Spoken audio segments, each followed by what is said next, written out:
Broad Street Cyberbullets in the house. This is the Extreme Retro Review for ECW, May 13th, 1995. This is Enter the Sandman. It's Extreme Retro Review number 125. Oh, yeah. So, one of my former associates always said, you could take something from somebody as long as you pay homage. Yeah. Fuck you, nigga, I ain't paying shit. I'm the scourge. And we're Broad Street Cyberbullies. So, you know what I'm saying? We take what we want. Exactly. Turn your ass upside down, shake your pockets, motherfucker. Ain't no thank you. So back in Extreme Retro Review number 111, we did Return of the Funker. And I was uploading it to YouTube and shit. Oh, yeah. And as soon as I got the upload, confirmation, they blocked the shit. YouTube took away the epic musical intro that I put together. I was very upset about that. It was awesome, too. Yes, it was awesome. And it puts a damper on the show overall. It's still good. Check it out if you haven't heard it by now. Oh, it's re-upped? Oh, by the time that they hear it, it'll be out. Okay. By the time they hear this, that one had already been out. Gotcha. We're so far in advance. That's why people are riding our wave. Also want to send a special shout out to Shim. What's up, Shim? Saying his name wrong the entire time. It's actually Shun. It's Like S-H-U-N. Shun. And his co-host is named Steve O.G. Shun and Steve O.G. Well, I like Shim, so he'll always be Shim to me. But it's good to know if I hear somebody talking about Shun, then I wonder if that's my nigga Shim and shit. What were your thoughts and views of this show? Outside of the kind of, I don't want to say erratic booking, I guess the unexpected booking, especially with the title match and shit. I thought it was a pretty good show. I've gotten used to them having fucking jobbers and shit on the fucking show and shit, like motherfuckers pay to see no names get their ass whooped and shit. And one other point of contention I wanted to bring up and shit, but it escapes me right now. But yeah, overall I enjoyed the show. Opening up, we have The Shy versus the fashion plate of ECW, Tony the Hitman Stetson. Oh, Exhibit A. Fashion plate goes ham on Shy to start. Shy never gets those kicks right. Outside of punching, Shy is completely terrible. I should note that the crowd started chanting shit. Yes. After everything Tony Hitman Stetson was doing. They was shitting on Stetson big time. And credit to Tony Stetson for actually playing into it. Yeah, he rode with the shit punches. He is a jobber to his craft. Well, he is the real hitman. The crowd then goes into a boring chant. I concur. They're still trolling the Shy. He hits the coup de grace for the win. Dud. Shout out to Finn Balor. Your thoughts? My only thoughts I had was poor Hitman, because he was getting shitted on and by the crowd, and for whatever reason he is now. Well, I won't say for whatever reason, because I know the reason, but he has been demoted from Eastern Championship Wrestling mid-card aficionado and mainstay to curtain jerking jobber. So poor Hitman. Apropos. You had a nice run. He did, and because like I said, it's fitting. So we have Taz and 911 with Paul Lee in their corner. why? versus the Oriental Connection. Why? Your thoughts? Why? My thoughts was why. Why do you put probably two of the strongest people on your fucking roster against a fucking jobber tag team and shit? You put them together and face a jobber tag team and shit in a tag team extended squash. What is the point of this match? The point is to get Taz over as a single star. I feel like Taz is over by this point. But Taz is a top guy over. And that's the plan. The plan is to get the World Heavyweight title on Taz. And it starts relatively now. With 911 and him beating up on two jabronis from Nagasaki and shit. Gesundheit.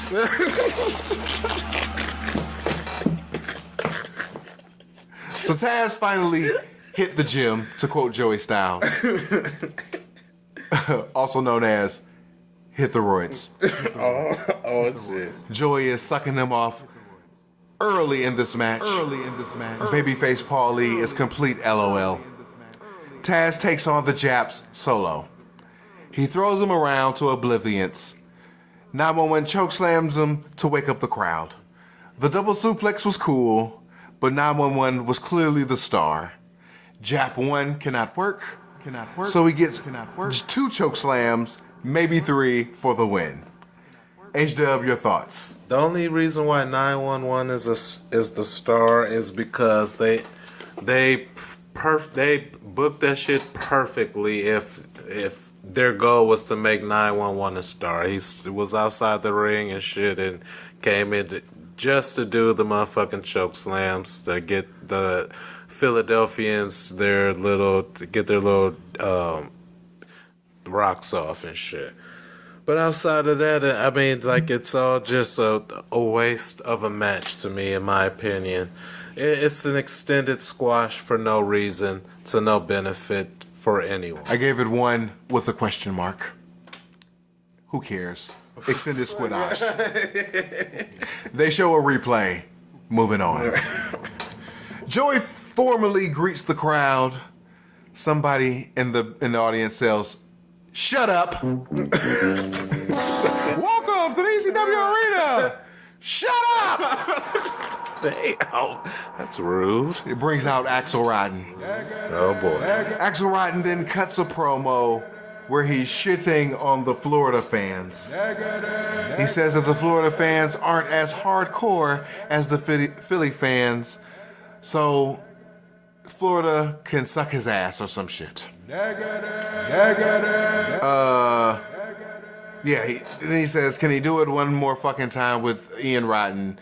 Ian runs out, and we go into Battle of the Bad Breed 5. Oh, jeez. It feels like Battle of the Bad Breed 5 million. That's what it feels like. The fake blow-off. Oh, it's not even the real blow-off. Axel Gigs nanosecond hit. Like, oh, you're here, Gig. It's the usual Bad Breed match. Ian Blades on camera. They brawl into the crowd. They brawl around ringside. Oh, shit. Very little wrestling moves. Ian gets dicked with the bat after a wipeout attempt. Shout out to the god of jobbers. Axel backdrops Ian on the chair for the win. Negative infinity. The mutants chant ECW. HW thoughts. So I fast forwarded this match to the end. Full disclosure to the belly to back suplex onto the chair and shit. I'm like, oh, thank God, this shit is over. So those are my thoughts on the match. I'm done. Well, I'm not watching another Ian versus Axel match. I just can't. So we have a tag team match. Raven and Stevie Richards with Beulah versus Mikey and Tommy Dreamer. Oh man, I want to fuck the shit out of Beulah. Well, at least 1995 Beulah anyway. Before the match starts, Shane comes out for a promo. He's noticed that ECW is getting more violent and more lackadaisical in their officiating, so he made a call to Harrisburg, which is the state capital for you idiots who never passed, never paid attention in third grade. And he got a troubleshooting referee from the State Athletic Commission. Shane introduces Bill Alfonso to ECW. Oh, shit. Todd Gordon comes out to protest, but Alfonso has no clue who Todd is and says he will shut the entire promotion down if he sees any illegal activity during this match. So Todd Gordon, owner of ECW, powders. That's my favorite part. Like a neutered bitch. Like who the fuck are you? Hey, check this out. If I see any eye poking this shit, I'm shutting this whole shit down. Oh shit. Mikey and Stevie do stuff. Tommy and Stevie do stuff. But Tommy wants Raven. Alfonso is calling the match completely down the middle. Yes. It goes crazy. Tommy and Raven do stereo DVTs outside to their respective opponents. Tommy and Raven get back into the ring and they start having fisticuffs. But Tommy is using closed fists. So Bill Alfonso was backing him off. Tommy Dreamer shoves him out the way, hits him a third time to knock Raven through the ropes onto a table outside the ring, and Bill Alfonso calls for the DQ. The fans are pissed. Tommy gets held back by Finnegoof and Melanope. Oh shit. 2/3 of the Gooficus 3. Shane runs back out to cut another promo, egging Tommy on to hit Bill Alfonso so they can shut ECW down and go to the WWF. Cactus Jack then comes out, calls ECW a home and a family, and Shane isn't wanted there any longer. They have a verbal back and forth. They get into it. So geeks have to separate Shane and Cactus Jack. Shane and Tommy, Cactus Jack and Alfonso. It's a convoluted mess, but I dig it. I give it 4 stars for everything. Great multiple storytelling and weaving in. Your thoughts? Oh, I completely and wholeheartedly agree with everything that you said. I've always heard I'll say always. I've heard the name Bill Alfonso a few times and shit, and I thought this was the perfect way to introduce him, the perfect match to do it in, and the perfect circumstances, especially if you're trying to have Tommy Dreamer lose storyline wise, but since now he's like way over, you don't want to job him out to Raven straight out and shit. So I think it's all completely perfect. Because at first I'm like, damn, why the fuck is Shane out here? And y'all know I love Shane. He's the second to last member of the greatest stable known in professional wrestling, Hot Stuff International, founded by the King of Philadelphia, my hero, my mentor, Hot Stuff Eddie Gilbert and shit, the one and only. But you know what I'm saying, he coming out here and shit in the middle of everything that's going on. I'm like, what the fuck you doing? But that shit ended up being perfect and shit. And I noticed I fell on my crutch and shit. But yeah, I loved everything about it. So I completely agree with what you said. 2 thumbs up. See you at the Sullies. Match of the Year contender. For everything. Moving on. Which would not be a Match of the Year contender. We have the Shooter and Eddie Guerrero in a rematch for the television title. Yep, this will not be a match of the year contender. I agree. Joey Styles is joined on color commentary by Peter Zanercha, who has amateur credentials in different martial arts disciplines. He's just here to call the match. Yeah. If you think I was bored by their first encounter, this shit is clipped and still sucks. They did a Hollywood special. Eddie got a paper cut of juice, and the goofy color guy even tried to call it like Ventura. They do moves. I don't care. It ends in another draw. The mutants applauded this abomination. How? I gave it 1 star. Your thoughts? I loved Dean Malenko and Eddie Guerrero won. Like that is a match of the year contender and candidate for me, in my humble opinion. But so I don't. For those who missed out on the segment earlier and shit, I was late to our meeting here to do the show and shit. I dozed off and fell asleep. I was geeked, and I watched the show today and shit last minute.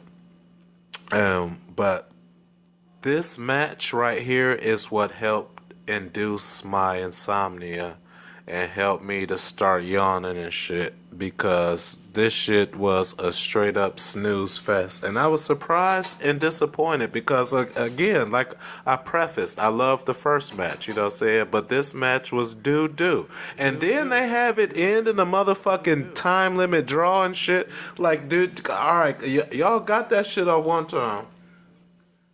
You gonna go back to the same motherfucking well, back to back already, and it be a shitty match and shit at the same time?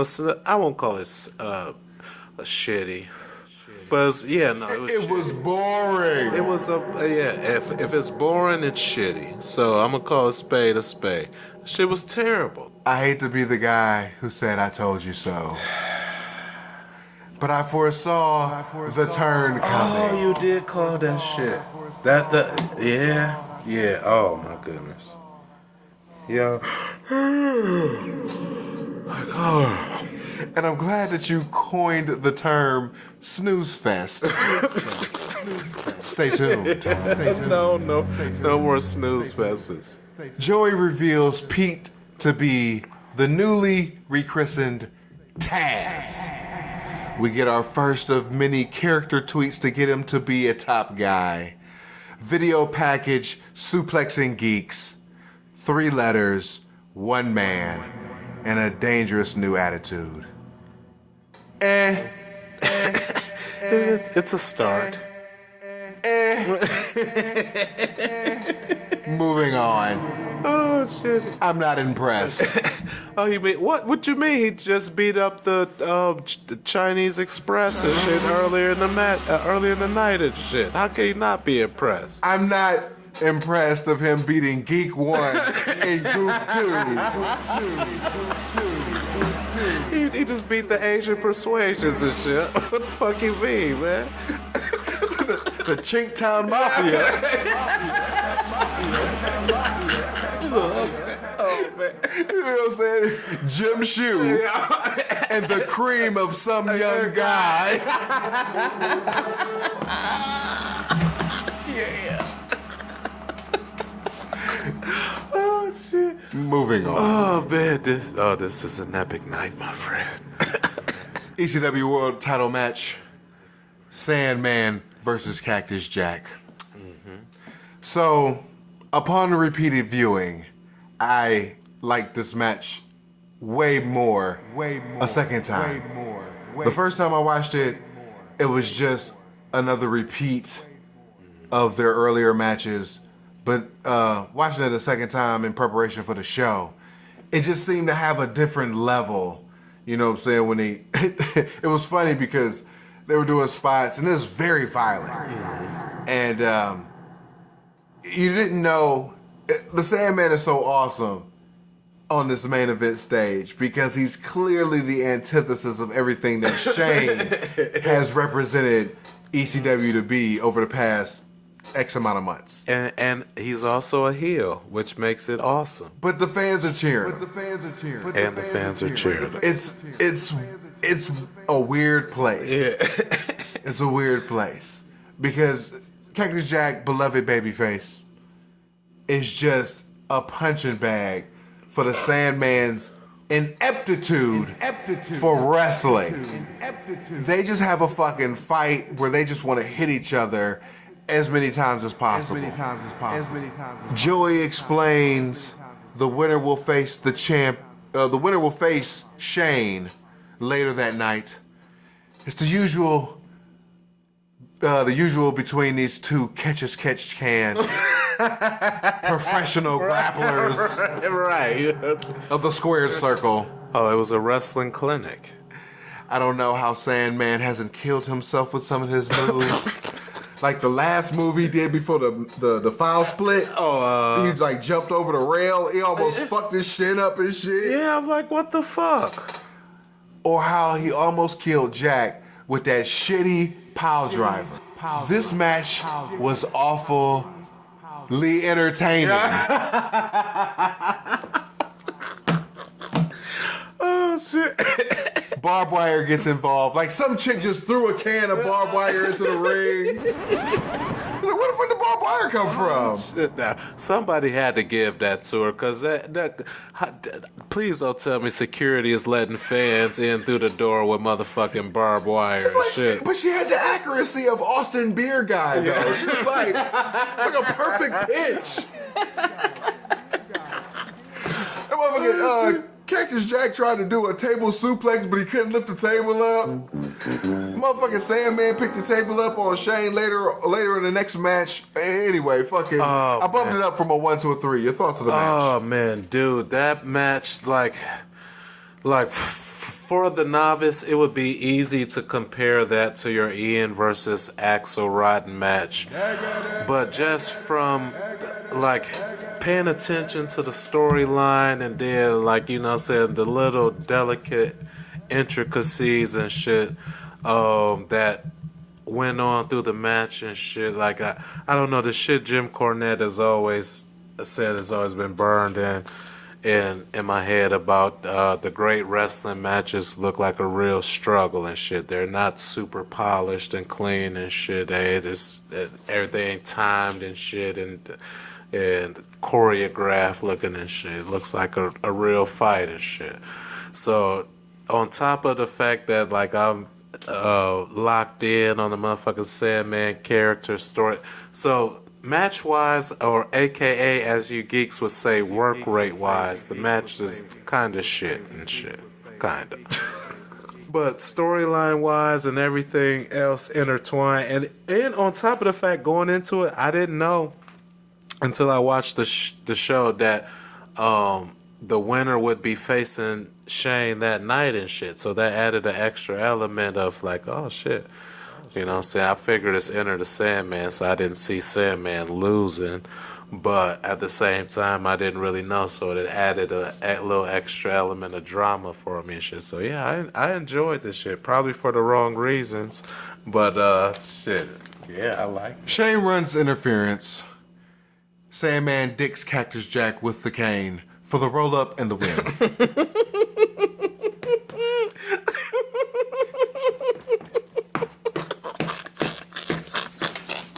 Cactus Jack and Sandman, see you at the Sullies.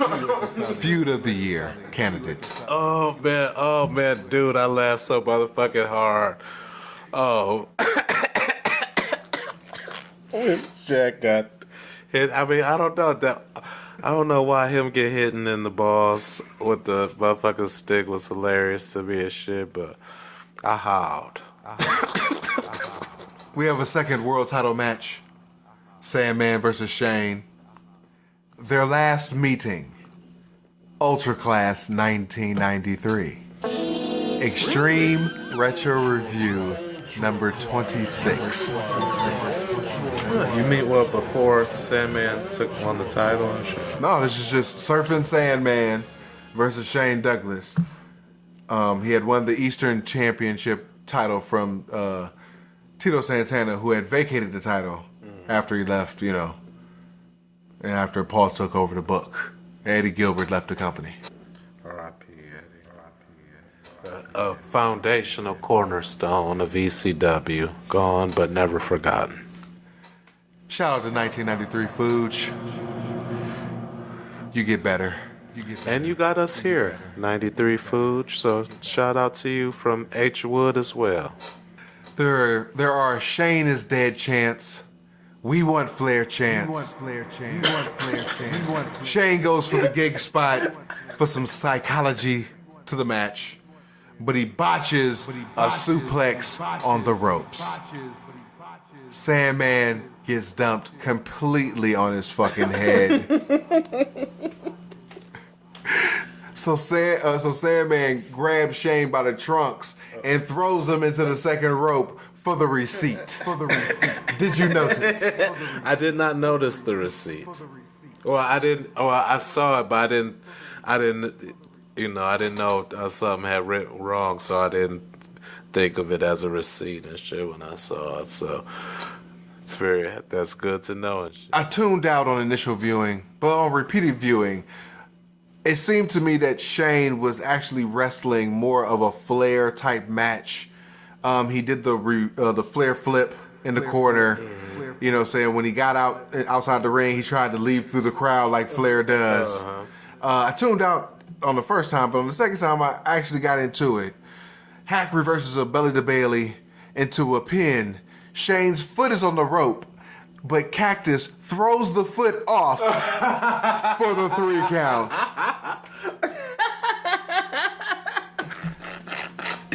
Bill Alfonso runs in yet again, and demands this match continue.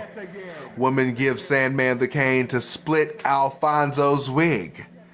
The fans are cheering Sandman on. Alfonso reiterates that he will shut this promotion down if Sandman hits him. Shane Douglas grabs the mic and tells Sandman to hit him. Hit him so we can shut this promotion down and we can go to the World Wrestling Federation together. Oh, shit, oh my God, that was so awesome. Cactus Jack runs in and takes the shot for Bill Alfonso. Everybody stops and stares for a moment because they don't know what to do. Shane rolls up Sandman for the 3 counts. Alfonso grabs the belt, but Finnegoof grabs it back and hands it back to Sandman to a Pop, who immediately powders. Cactus Jack and Shane square off, but the shooter does the run-in and attacks Cactus Jack.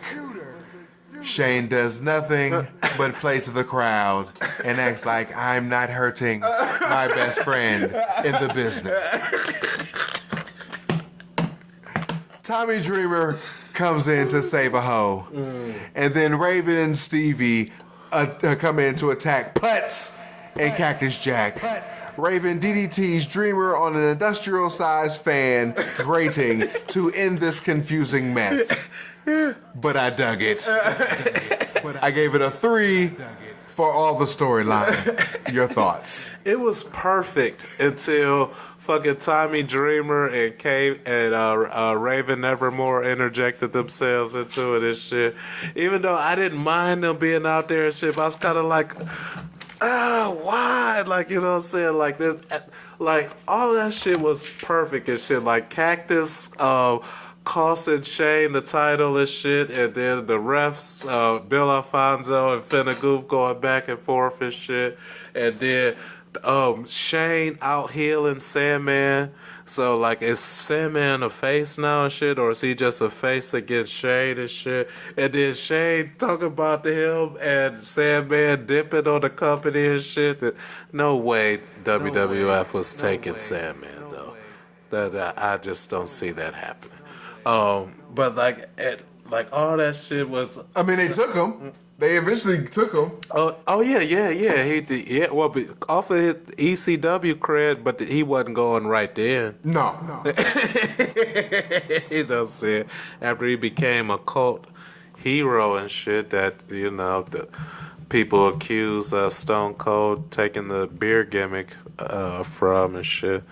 Stone Cold acknowledges Sandman as being the first one to drink beer in the ring and shit, but he said it happened spontaneous and he wasn't thinking about that. Thinking about him rather, but anyway, I digress. But yeah, Angle was awesome. Extra, they shouldn't have included or interjected Tommy Dreamer and Raven Nevermore, but I didn't hate that they were there. But So we come to the main event. How is this the main event? How? Oh man, please don't get. I'm sorry. I don't mean to be rude and shit, but that shit irks me. Like, well, how is Public Enemy the motherfucking draw and main event, and they're closing the motherfucking show every motherfucking night and shit? Like, because they can get the whole crowd to wave their arms from side to side and shit. Is that how they decide they're the most over acting shit? Because I don't see a whole lot of Public Enemy shirts and shit in the crowd or signs and shit. Sign guy, he might have a Public Enemy sign every now and then. I don't know. I don't pay attention to his ass, to be honest and shit. But when I do pay attention to his ass, he usually has a 911 sign or something else going on. Or, I don't know, he might have multiple signs because he be changing out when I do pay attention to his ass. But that's neither here nor there. I just don't get why Public Enemy. And this was the match I wanted to see and shit. I wanted to see the dog collar match and shit. But it shouldn't be closing the show.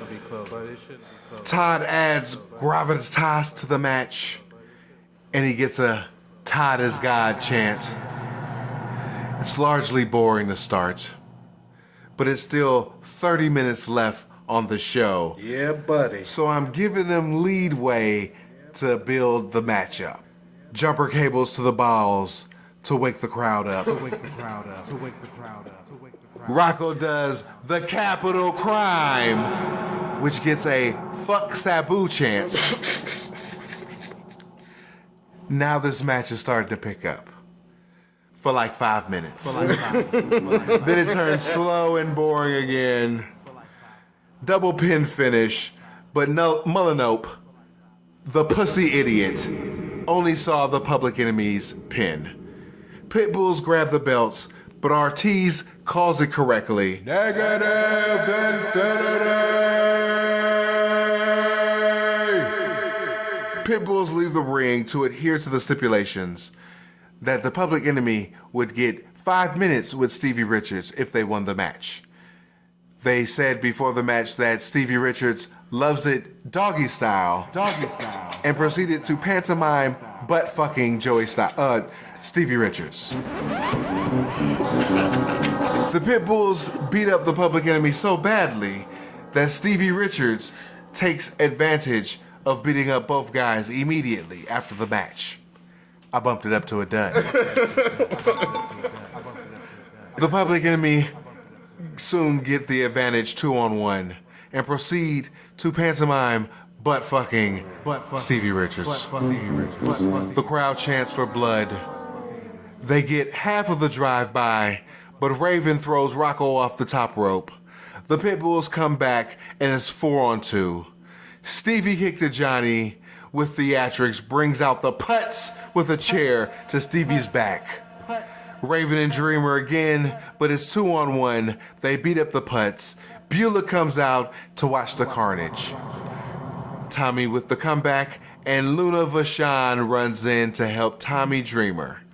They clean house, and Beulah with a neck brace gets another pile driver. Poor Beulah. I bumped it up to a 1. Tommy and Luna Vachon proceed to kiss. Gross. Yeah, that was Sign guy had a sign that said, Luna tick. Fucking plant. Yeah, that's probably the nail in the coffin right there. And they close the show. Overall, all supercards are a must-watch for historical purposes, but you should also watch this show for the multiple weaving storylines and the progression they add to the promotion. Absolutely. The introduction of Bill Alfonso and his immediate weaving into the storylines. He will shut this promotion down. See you at the Sully's, Bill Alfonso, ECW MVP. Based off of this first show. It's probably the greatest introduction to a character ever. I can't argue with that. Don't expect match quality for this show. No. Oh, no. It's all storyline. Next week, the post show for Enter the Sandman. We take you to the May 16th, 1995 edition of the Extreme Retro Review. Until then, life is a work. Make sure you get paid for it. We out. Peace. Peace.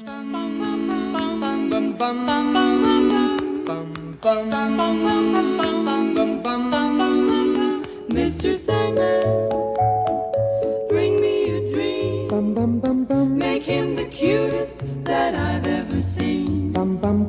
Give him two lips like roses and clover. Then tell him that his lonesome nights are over. Sandman.